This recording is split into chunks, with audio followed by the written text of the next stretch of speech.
अल्लाह के फजल करम से मजलिस इत्तेहादुल मुस्लिमीन को एक तारीख़ी कामयाबी बिहार में मिली है।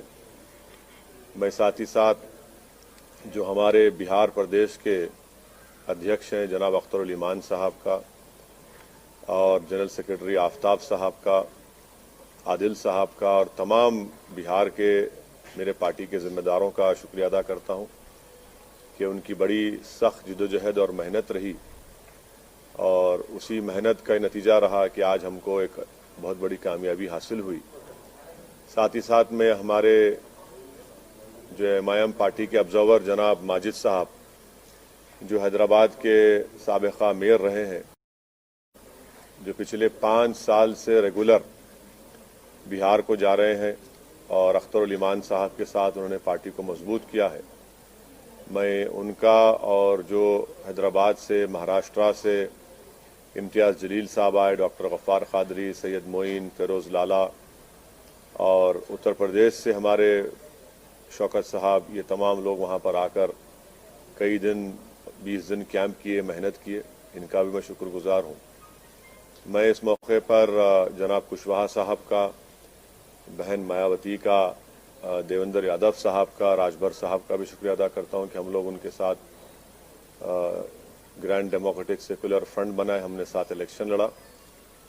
और मैं सीमांचल की जनता का दिल की गहराइयों से उनका शुक्रिया अदा करता हूं कि उन्होंने मजलिस के उम्मीदवारों को कामयाब किया।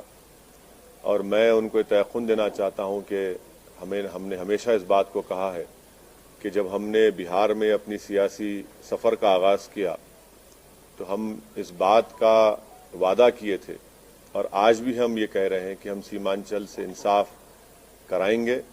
सीमांचल की सरजमीन पर बसने वालों से पिछले 60 साल से इंसाफ नहीं हुआ। वो न सिर्फ बिहार बल्कि पूरे भारत का सबसे पिछड़ा इलाका है।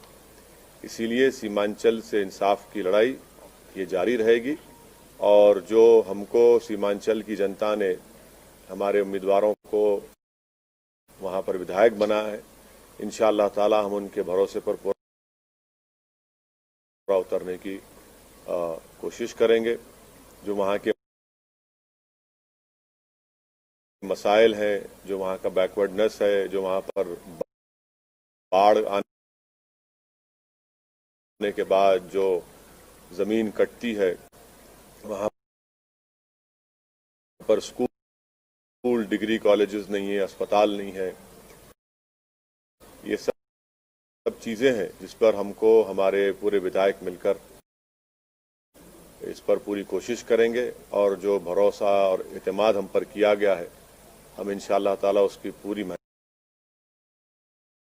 मेहनत करेंगे और जो हमने आवाम से वादे किए थे उसको पूरा करने की हम पूरी कोशिश करेंगे।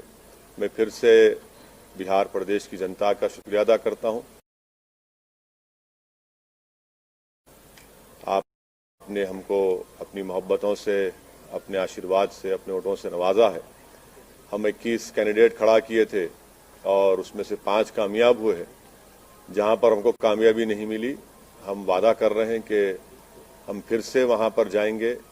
क्यों हमको नाकामी हुई, उसकी क्या वजूहात हैं, उसको हम अपनी कमजोरियों को दूर करेंगे और बिहार में हम एक इससे ज़्यादा हम एक बड़ी पॉलिटिकल फोर्स बनने की पूरी कोशिश करेंगे। मैं साथ ही साथ बिहार की जनता का भी शुक्रिया अदा करता हूं कि उन्होंने इस कोरोना के वायरस के दौरान भी निकलकर अपने वोट का इस्तेमाल किया। ये बड़ा ही उनका बेबाकी का काम था और बड़ा ही बहादुरी से उन्होंने निकलकर भारत की जमहूरियत को, बिहार के जमहूरियत को इलेक्शन में हिस्सा लिया। मैं उनका भी शुक्रिया अदा करता हूँ। सर, ये जिससे आपने बिहार में आमद की थी अपनी, उस सीट को, किशनगंज की सीट को आप हार गए, क्या करोगे? मैंने जैसा कहा अभी कि यकीनन कोई ना कोई कमजोरी होगी, खामी होगी, जिसकी वजह से हमने वहाँ की आवाम का एतमाद हासिल नहीं कर सके।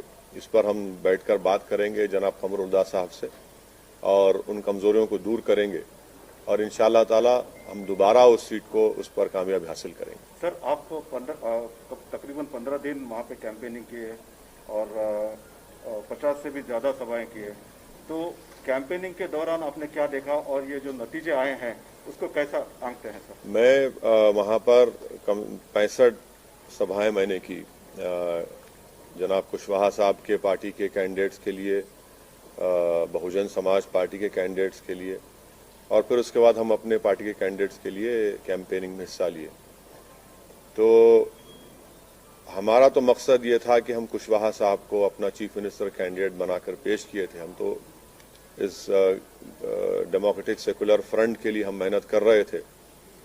अब तक जो नतीजे आए वो हमारी क्या बोलना चाहिए, हमारी ख्वाहिश के बरक्स हैं, उसका अपोजिट है।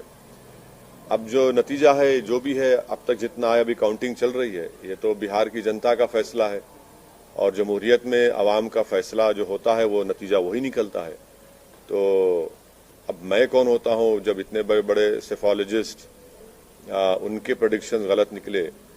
तो असदुद्दीन ओवैसी तो ट्विंकल ट्विंकल लिटिल स्टार है। तो हम तो अपना जो काम करना था हम किए। अब देखिए फाइनल नतीजा जब आता है जब ही कुछ बताया जा सकता है। फाइनल नतीजा अगर जरूरत पड़ी तो क्या आरजेडी के साथ जाएंगे सर? देखिए प्रसाद साहब, हमारी लड़ाई जो है सीमांचल के इंसाफ की लड़ाई रही है और मैंने अभी शुरुआत में ये कहा कि सीमांचल न सिर्फ बिहार बल्कि भारत का सबसे बैकवर्ड एरिया है और जितनी पार्टीज को उनको सत्ता मिली, इख्तदार मिला, उन्होंने सीमांचल से इंसाफ नहीं किया। मिसाल के तौर पर जितने एजुकेशन इंस्टीट्यूट्स हैं वो या तो पटना, नालंदा या फिर दरभंगा के अतराफ में बनाए गए। एम्स लाया गया तो सीमांचल को उससे महरूम कर दिया गया। एक गवर्नमेंट का अस्पताल सीमांचल में नहीं है। हर साल बाढ़ की वजह से हजारों एकड़ जमीन कट जाती है, फसल बर्बाद हो जाती है और फसल का उनको मुआवजा, जो 3 डिसमिल जमीन मिलना या उसका मुआवजा मिलना, वो नहीं मिलता। सबसे ज्यादा पलायन वहां के नौजवान दिल्ली, हरियाणा, पंजाब जाकर वहां के खेतों में काम करते हैं। तो इसलिए हमारे लिए सीमांचल का डेवलपमेंट और मैंने आपको याद दिलाना चाहता हूं कि बहैसियते मेंबर ऑफ पार्लियामेंट मैंने एक प्राइवेट मेंबर्स बिल भी पार्लियामेंट में दिया था कि आर्टिकल 371 के तहत एक रीजनल डेवलपमेंट काउंसिल बनाया जाए, जिस तरह हैदराबाद कर्नाटक रीजन में बनाया गया था, क्योंकि जब तक वो बनता नहीं उस इलाके से इंसाफ नहीं होगा। तो सीमांचल के इंसाफ की लड़ाई हमारे लिए बहुत अजीज है, बहुत करीब है और हम उस लड़ाई को जारी रखेंगे। आपके सवाल का जवाब उसी वक्त दिया जा सकता है जब पूरे रिजल्ट सामने आ जाएंगे, किस पार्टी के पास कितने एमएलएस जीते, उसके बाद हम फैसला लेने के मौक़िफ़ में रहेंगे। मगर मैं आपको इतना बताऊंगा कि हमारे जो 5 एमएलएस हैं और हमारे जो बिहार प्रदेश के अध्यक्ष जनाब अख्तर उल इमान साहब,